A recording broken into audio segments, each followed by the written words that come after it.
দেশি মাগুর একটি পুষ্টি সমৃদ্ধ ও অধিক সুস্বাদু একটি মাছ। রোগীর পথ্য হিসেবে এই মাছটি ব্যাপকভাবে চাহিদা রয়েছে। তবে একটা সময় হাতের নাগালে খালবিলে এই মাছটি দেখতে পাওয়া গেলেও বর্তমানে এই মাছটি এখন বিলুপ্তির পথে।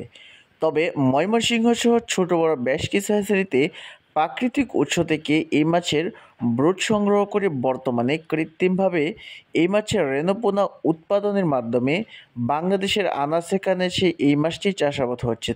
তবে ছোট অবস্থায় বিদেশি মাগুরের গঠন প্রণালী এবং দেশি মাগুরের গঠন প্রণালী প্রায় সেম বা একই, যার কারণে চাষি পর্যায়ে যারা মাছের পোনা ক্রয় করেন তারা অনেকেই দেশি মাগুর মাছের পোনা না চিনতে পারার কারণে সঠিক পোনা সংগ্রহ করতে ব্যর্থ হচ্ছেন এবং অনেকেই এই মাছ ভালোভাবে বা এই মাছ সঠিকভাবে চাষ করতে পারছেন না। তো আসুন এই মাছ সম্পর্কে আজকে বিস্তারিত আলোচনা করা যাক। প্রথমেই জেনে নেন এই দেশি মাগুর কী কী ধরনের মাছের সাথে চাষ করা লাভজনক।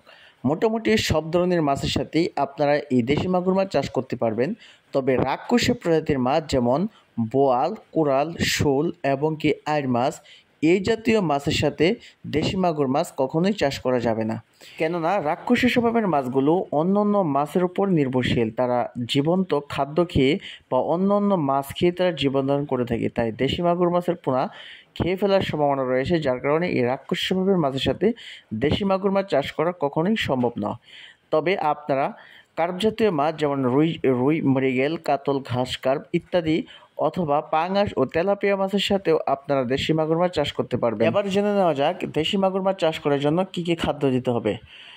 মোটামুটি আপনারা দেশীয় প্রজাতির সকল প্রকার খাদ্য খাইয়ে দেশি মাগুর মাছ চাষ করতে পারবেন। তবে বাসমান ফিড জাতীয় খাদ্য খাওয়ালে মাত্র 3 থেকে 4 মাসেই এই মাছগুলো বাজারজাত করা সম্ভব।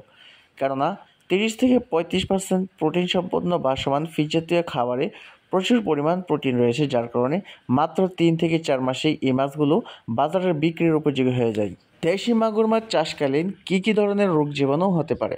মোটামুটি অন্যান্য মাছের তুলনায় এই মাছের রোগবালাই একটু ডিফারেন্ট বা ভিন্ন। এই মাছটি ছত্রাক বা ভাইরাস বা ফাঙ্গাল দ্বারা ইনফেকশন হতে পারে। তাই রোগ জীবাণু না হওয়ার জন্য রোগের পূর্ব প্রস্তুতি হিসাবে আপনারা প্রতি মাসে অন্ততপক্ষে একবার জীবাণুনাশক প্রয়োগ করবেন এবং প্রতি মাসে অন্ততপক্ষে 2 বার লবণ, চুন এবং পটাশিয়াম পারম্যাঙ্গানেট প্রয়োগ করবেন। এতে আশা করা যায় মাছের রোগবালাই অনেকাংশে কমে আসবে। এবার সবচেয়ে গুরুত্বপূর্ণ বিষয়টি হচ্ছে আপনারা ভালো মানের পোনা নির্বাচন করা। অবশ্যই পরিচিত কোনো হ্যাচারি থেকে অরিজিনাল শতভাগ দেশি মাগুর মাছের পোনা কালচারের জন্য সংগ্রহ করতে হবে। যদি ভালো মানের পোনা সংগ্রহ করতে ব্যর্থ হন তাহলে কখনোই আশানুর ফলন পাবেন না। ভালো বীজ ছাড়া যেমন ভালো ফলন আশা করা যায় না, ঠিক তেমনই ভালো মানের মাছের পোনা ছাড়া কখনো মাছ চাষে সফল হওয়া যায় না। ইচ্ছে করলে ময়মনসিংহের নূরমচ্চা হ্যাচারি এবং নার্সারি থেকে অরিজিনাল শতভাগ দেশি মাগুর মাছের পোনা একদম ইনব্রিডিং মুক্ত ও ভাইরাস মুক্ত মাছের পোনা সংগ্রহ করতে পারবেন, তা আবার সুলভ মূল্যে। এই ভিডিওর ডেসক্রিপশন বক্সে নূরমচ্চা হ্যাচারি ঠিকানা দেওয়া আছে, সেই ঠিকানায় সরাসরি হ্যাচারিতে যোগাযোগ করতে পারেন অথবা এই ভিডিও স্ক্রিনে দেখানো যে নাম্বার রয়েছে এই নাম্বারে কল করেও নূরমচ্চা হ্যাচারি থেকে বাংলাদেশের 64 জেলা হতেই এই মাছের রেণুক পোনা এবং কি ধানি বা যে কোনো সাইজের মাছের পোনা সংগ্রহ করতে পারবেন একদম সুলভ মূল্যে। মাছ চাষ বিষয়ক যে কোনো ধরনের তথ্য ও পরামর্শের জন্য আমাদের সাথে যোগাযোগ করতে পারেন। খোদা হাফেজ।